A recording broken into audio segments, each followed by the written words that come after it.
So hi! Welcome and welcome back to my YouTube channel, and for today's tutorial, ituturo ko sa inyo kung paano nga ba mag-lock ng card sa ating BDO mobile banking online or sa BDO mobile banking app.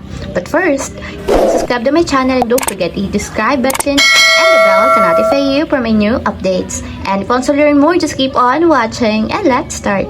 So ayan guys, for today's video, i-open lang natin ang ating BDO online mobile banking app.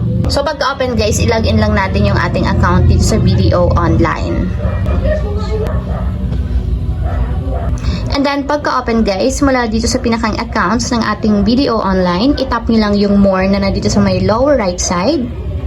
And then after nyan guys, dito sa more, itap nyo naman yung manage cards.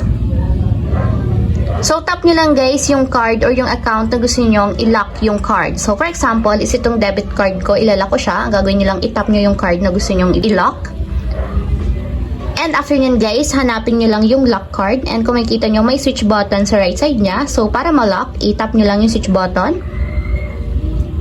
And kapag ganyan ang itsura guys, kita nyo naman naka-lock and naka-enable yung switch button na kulay blue. So, naka-lock na yung card natin. So, once nag-lock tayo ng card natin sa BDO, ibig sabihin, hindi magagamit yung mga card natin sa kahit anong transactions, online man, or sa in-store, or sa kahit pag-withdraw. So, hindi natin siya magagamit since nga naka-lock siya. And mas mabuting gawin ito guys, once na nawala or na-misplace nyo yung inyong actual physical card ng BDO, debit card or credit card. So, ayun lang guys. Ganun lang kasimple kung paano nga ba mag-lock ng card sa BDO mobile banking app.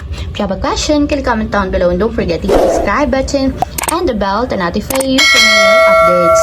And thank you for watching!